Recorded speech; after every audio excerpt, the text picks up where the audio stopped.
வணக்கம் மக்களே, கதை போமா. Count down 26 days.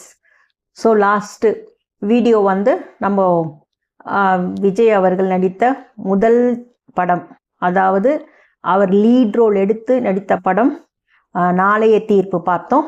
ஸோ இந்த படம் முடிந்த பிறகு அவர் என்னென்ன படம் நடித்தார், அதுக்கப்புறம் அவர் கமிட் ஆன படத்தை தான் நம்ம பார்க்க போகிறோம். நாளைய தீர்ப்புக்கு அடுத்து அவர் நடித்த படம் வந்து செந்தூர பாண்டி, ரசிகன், தேவா, ராஜாவின் பார்வையிலே, விஷ்ணு, சந்திரலேகா அண்ட் கோயம்புத்தூர் மாப்பிள்ளை. ஏன் இந்த கோயம்புத்தூர் மாப்பிள்ளை விட நிறுத்திட்டேன் அப்படின்றத நீங்கள் நெக்ஸ்ட் வீடியோவில் புரிஞ்சுக்குவீங்க. ஓகேங்களா? ஸோ இந்த படம் தான் அவர் நாளைய தீர்ப்பு நடித்த பிறகு கமிட் ஆன படம். இதில் வந்து சில படங்கள் வந்து அவருடைய தந்தை எஸ்.ஏ. சந்திரசேகர் டைரக்ட் பண்ணியிருக்காரு. மற்ற படங்கள்லாம் வெவ்வேறு டைரக்டருங்க டைரக்ட் பண்ணியிருக்காங்க. ஸோ ஃபஸ்ட்டு வந்து செந்தூர பாண்டி. இந்த படம் வந்து 1993 ரிலீஸ் ஆனது. இந்த படத்துடைய கேப்ஷன் சொல்லணும் அப்படின்னா, young Vijay as second hero. கரெக்டுங்களா? ஸோ இந்த படத்துடைய டைரக்டர் யாருன்னா அவங்க அப்பா தான், எஸ்.ஏ. சந்திரசேகர். ஹீரோயின் வந்து யுவராணி. ஸோ இந்த படத்தில் வந்து இந்த படத்தை பற்றி ஒரு விசேஷமான நியூஸ் என்னன்னா, ஒரு பேட்டியில் விஜய் அவர்கள் என்ன சொல்லியிருக்காருன்னா, இந்த செந்தூர பாண்டி வந்து எனக்கு வந்து இது ஒரு ட்ரைனிங் கிரவுண்டாக இருந்ததுன்னு சொல்லியிருக்காரு. ஸோ ட்ரைனிங் கிரவுண்ட்னா எப்படின்னா, ஃபார் எக்ஸாம்பிள் இந்த camera angle, timing, dialogue delivery and then more on action, இதெல்லாம் வந்து கற்றுக்கிறதுக்கு இந்த படம் வந்து ரொம்ப முக்கியமான படமாக அவருக்கு இருந்ததுன்னு சொல்லியிருக்காரு. அவரே ஷேர் பண்ணியிருக்காரு ஒரு இன்டர்வியூவில். அது மட்டும் இல்லாமல் இந்த படம் வந்து பிளாக் பஸ்டர்ன்னு சொல்ல முடியாது, ரைட்? ஸோ அந்த அளவுக்கு இந்த படம் போகலை.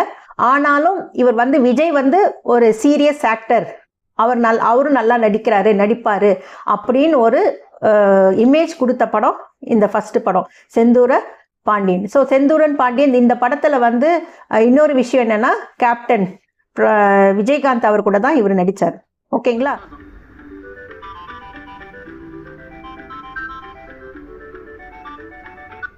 ஸோ அதுக்கப்புறம் வந்து நெக்ஸ்ட் படம் வந்து ரசிகன். ஸோ ரசிகன் இந்த படம் வந்து எப்படின்னா, அதே மாதிரி ஒரு கேப்ஷனில் சொல்லணும்னா, இதெல்லாம் தான் நீங்கள் ரொமான்டிக் விஜயை பார்த்துருக்கீங்க, பார்க்க ஆரம்பிச்சிருக்கீங்க.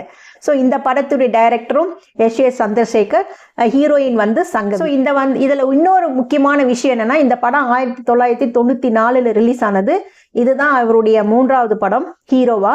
பட் இதில் இன்னொரு விஷயம் என்னென்னா, முதல் இந்த படத்தில் அவர் சொந்த குரலில் பாடியிருக்கிறார். அதான் பாம்பே சிட்டி சுக்கா ரொட்டி அந்த பாட்டை வந்து பாடியிருக்காரு.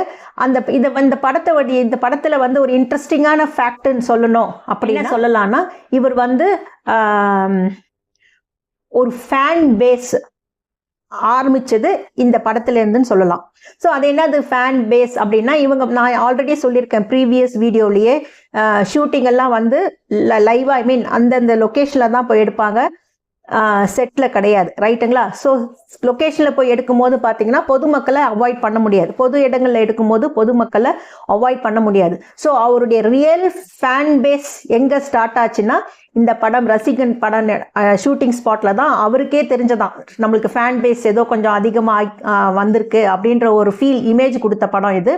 ஸோ அதுவே வந்து பார்த்தீங்கன்னா, ஒரு சில ஷூட்டிங்க்கு சில இடத்துலலாம் அவங்களுக்கு க்ரௌட் வேணும்னாலும் இந்த ரியல் க்ரௌடே அவங்க யூஸ் பண்ணுற மாதிரி இருந்தீங்களா? புரிஞ்சுதா? ஸோ அதுக்கப்புறம் வந்து தேவா தான் இந்த படத்துக்கு இசையமைச்சிருந்தாரு. ஸோ இந்த படத்தில் பாட்டுக்கள் எல்லாமே சூப்பர் ஹிட். ஸோ அதே மாதிரி அந்த பாடலில் வந்து ஷூட்டிங் எடுப்பாங்கல்ல, அந்த சாங்ஸ் எல்லாம் அந்த ஷூட்டிங் ஸ்பாட்லேயே பொதுமக்கள் வந்து விசில் அடிச்சிட்டும் கை தட்டிக்கிட்டும் என்ஜாய் பண்ணி பார்த்தாங்களாம். அந்த ஷூட்டிங்கு, அந்த பாடல் எடுக்கிற சீனை ஷூட்டிங்காக எடுக்கும் போதே ரொம்ப என்ஜாய் பண்ணி விசில் அடித்து என்ஜாய் பண்ணாங்களாம். அதுக்கப்புறம் வந்து இந்த படத்தில் வந்து மோஸ்ட்லி பார்த்தீங்கன்னா எக்ஸ்ட்ரா செக்யூரிட்டி கொடுக்க வேண்டிய சிச்சுவேஷன் இருந்தது. ஏன்னா மக்கள் ரொம்ப கூடிட்டாங்க, கேதர் ஆனதுனால இவங்க எக்ஸ்ட்ரா செக்யூரிட்டி கொடுக்க வேண்டியதாக இருந்தது. ஆஸ் வெல் வந்து ரொமான்டிக் சீன்லாம் எடுக்கும்போது விஜய் அவர்கள் பல டேக் கொடுத்தாராம். ஒன்று வந்து அவங்க அப்பாவே டைரக்டர், இன்னொன்று வந்து பொதுமக்கள் பார்க்க இவர் நடிக்கணும். ஸோ அதனால கூட இருக்கும்னு நினைக்கிறேன். ஸோ அதனால செவரல் ரீடேக் போச்சான்.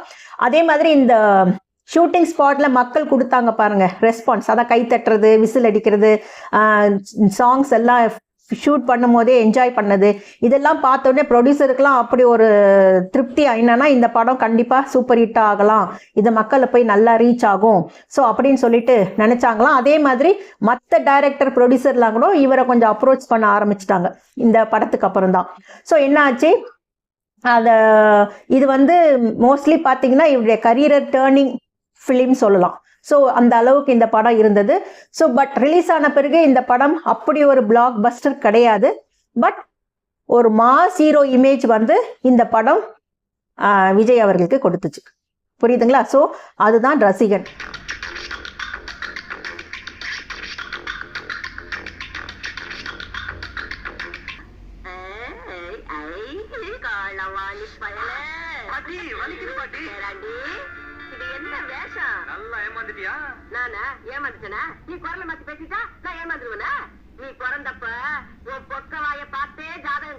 அடுத்தது வந்து தேவா. ஸோ தேவா அப்படின்னா இதுக்கும் ஒரே லைன்ல சொல்லணும்னா ஆக்ஷன் மேக் ஓவர்.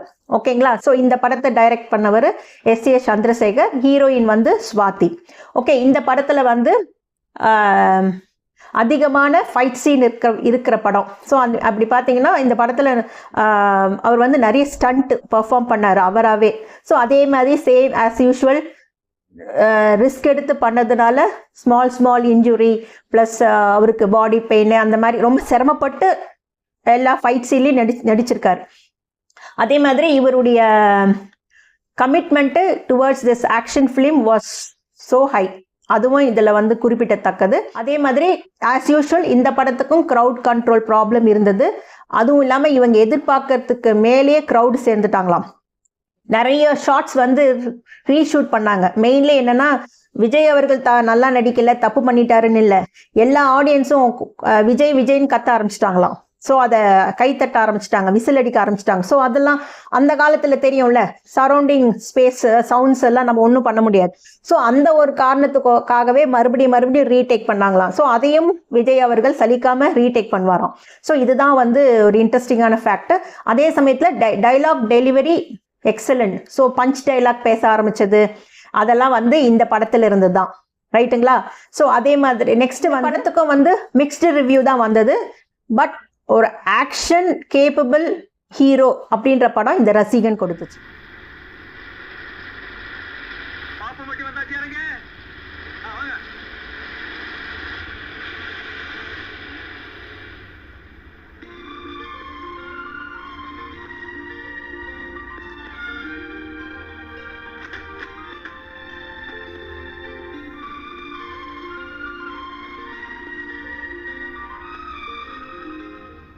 சிட்டியவே பார்த்து போர் அடிச்சு போன எனக்கு இந்த மலை, குளம், ஆறு இதெல்லாம் ஓடி ஆடி விளையாடணும். ரைட்டுங்களா? ஸோ நெக்ஸ்ட் படம் வந்து ராஜாவின் பார்வையிலே. ஸோ ராஜாவின் பார்வையிலே 1990. இந்த ராஜாவின் பார்வையிலே வந்து சாஃப்ட் லவ்வர் பாயா நடிச்சாருங்களாம். சாஃப்ட் லவ்வர் பாய் இமேஜ் இந்த படத்தில் அவர் நடித்தது. டைரக்டர் வந்து ஜானகி சவுந்தர், அவர் தான் டைரக்டர். ஹீரோயின் வந்து இந்திரஜா. ராஜாவின் பார்வையிலே இன்னொரு முக்கியமான விஷயம் என்னென்னா தளபதி 2 பேரும் சேர்ந்து நடித்த படம். அதுதான் இந்த படத்தில் ஒரு விசேஷம். சரிங்களா? படத்தில் வந்து இவருக்கு அதே சொல்லிட்டேன் கேப்ஷன், இவர் வந்து சாஃப்ட் ரொமான்டிக் இமேஜ் கொண்டு வந்தது இந்த படம். ஸோ இவர் பேசுகிற டைலாக் எல்லாமே ஒரு ஜென்டில் எமோஷனாக எக்ஸ்பிரஸ் பண்ணுற மாதிரி தான் இந்த படமே. ஸோ இவர் வந்து அந்த வாய்ஸ் மாடுலேஷனுக்கோசரம், ஏன்னா அது ப்ரீவியஸ் வாய்ஸ் டிஃப்ரென்ஸ் இல்லை, ஸோ அதனால் அவர் கொஞ்சம் ரீடோன் பண்ணாராம் இந்த படத்துக்காக. அவருடைய ஆக்டிங் எல்லாம் கொஞ்சம் ரீடோன் பண்ணி அதுக்கப்புறம் பர்ஃபெக்டாக பண்ணியிருக்காரு. அதுக்கப்புறம் வந்து என்னென்னா ஆஸ் யூஷுவல் ஷூட்டிங் ஸ்பாட்லாம் வந்து ரியல் லொக்கேஷன். க்ரௌடால் வேறு வழி இல்லைன்னு மறுபடியும் நிறைய மல்டிபிள் ரீடேக் இருந்தது. பட் அதை வந்து விஜய் அவர்கள் இது வந்து sometimes due to audience, sometimes வந்து லைட்டு. ஸோ அந்த லைட் எஃபெக்ட் மாறும்ல, ஸோ அதுக்கு தகுந்த மாதிரி அவங்க ரியல் இதில் என்விரான்மெண்ட்டில் எடுக்கிறதுனால அந்த லைட் இஷ்யூ இருக்குமா, ஸோ அதுக்கு தகுந்த மாதிரி மறுபடியும் ரீடேக் பண்ணுவாங்களா சம்டைம்ஸ். சின்ன சின்ன எமோஷனல் சீன் கூட இம்பார்ட்டன்ஸ் கொடுத்து அந்த டேக் எடுத்தாங்களாம். ஸோ அதே மாதிரி இந்த படத்தில் இருந்து தான் இந்த வரை நடித்த படத்தில் வந்து விஜய் அவர்களுக்கு மேல் ஃபேன்ஸ் தான் அதிகம். ஸோ இந்த படம் ராஜாவின் பார்வையிலே இந்த படம் வந்த பிறகு இவருக்கு ஃபீமேல் ஃபேன்ஸும் ஸ்டார்ட் ஆயிடுச்சு, வர ஆரம்பிச்சுட்டாங்க.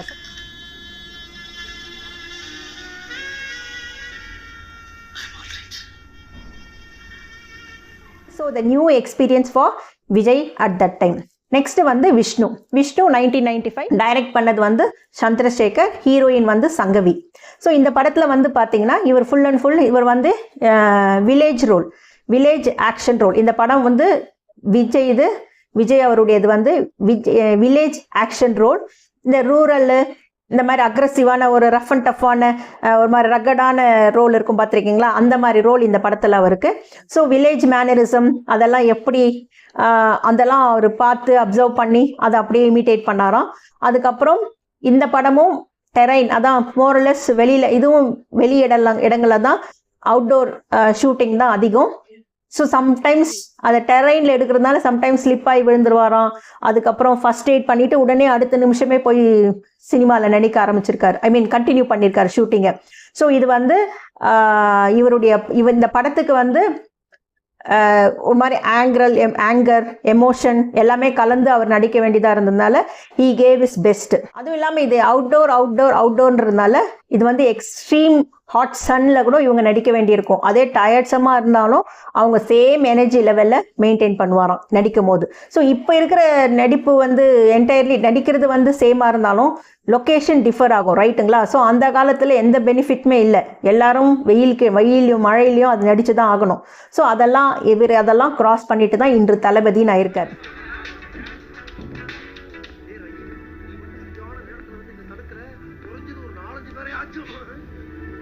அடுத்தது வந்து சந்திரலேகா. ஸோ சந்திரலேகா 1995. ஸோ ஒரு கேப்ஷனில் சொல்லணும் அப்படின்னு பார்த்தீங்கன்னா இந்த படம் வந்து காமெடி அண்ட் ரொமான்ஸ் மிக்ஸ்டு, ஓகேங்களா? ஸோ காமெடியனாகவும் நடித்தது ப்ளஸ் ரொமான்ஸும் மிக்ஸ் ஆனது தான் இந்த சந்திரலேகா.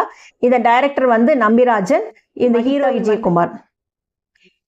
இந்த படத்தில் வந்து பார்த்தீங்கன்னா காமெடியும் எமோஷனும் பேலன்ஸ்டாக காமிச்சிருந்தார்.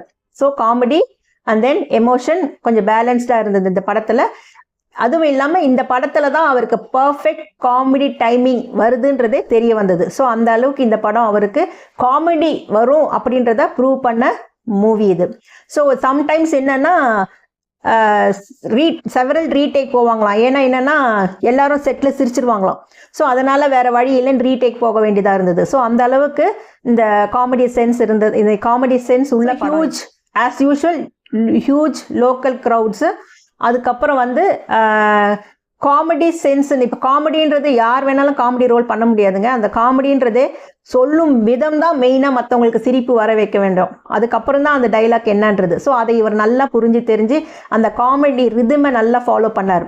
ஸோ அது மட்டும் இல்லாமல் இந்த மூவி வந்து லைட் ஹார்ட்டட் ரோல் அதில் கூட விஜய் அவர்கள் நடிப்பாருன்றதுக்கு இந்த படம் ஒரு எடுத்துக்காட்டு.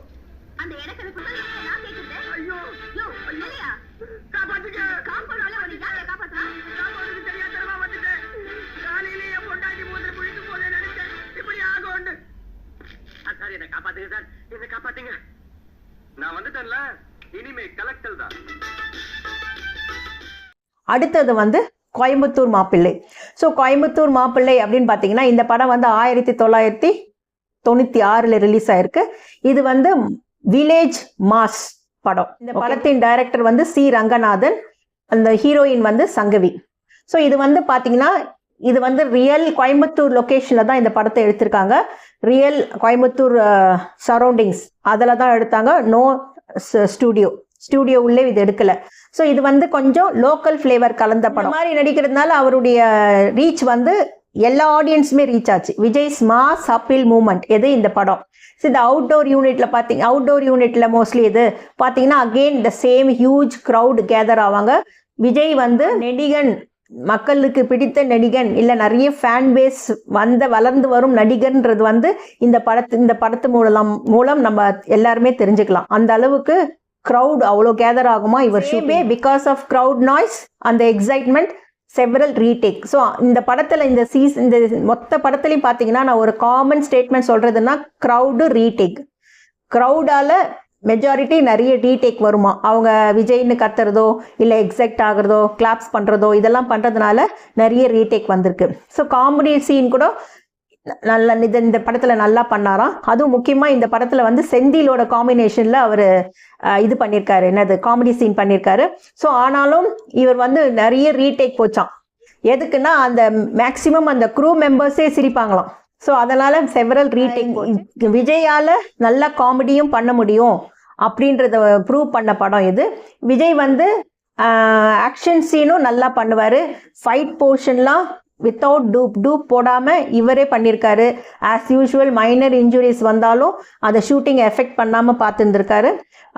இந்த படம் வந்து ரொமான்டிக் ஹீரோவாகவே நடிச்சிருந்தவர் ரூரல் மாஸ் ஹீரோவாகவும் நடிக்க முடியும்னு சொன்னது தான் இந்த கோயம்புத்தூர் மாப்பிள்ளை படம், ரைட்டுங்களா? ஸோ இது வந்து ஃபுல் அண்ட் ஃபுல் இந்த படம் வந்த பிறகு தான் அவருக்கு வில்லேஜ் பேஸ்டு ஸ்டோரி நிறைய படத்துக்கு பிறகு தான் வில்லேஜ் பேஸ்ட் ஸ்கிரிப்ட் அதிகமாக வந்திருக்குன்னு சொல்கிறோன்னு நான் இந்த வீடியோவை முடிச்சுக்கிறேன். ஏன் இந்த கோயம்புத்தூர் மாப்பிள்ளை இந்த படத்தை விட முடிச்சுக்கிட்டேன்னா அது காரணம் உங்களுக்கு நான் நெக்ஸ்ட் வீடியோவில் சொல்கிறேன். ஸோ உங்களுக்கு பிடிச்சிருக்கும்னு நினைக்கிறேன். மறக்காமல் லைக் பண்ணுங்கள், ஷேர் பண்ணுங்கள், சப்ஸ்கிரைப் பண்ணுங்கள், ஹைப்பும் பண்ணுங்கள். டேக் கேர், பாய்.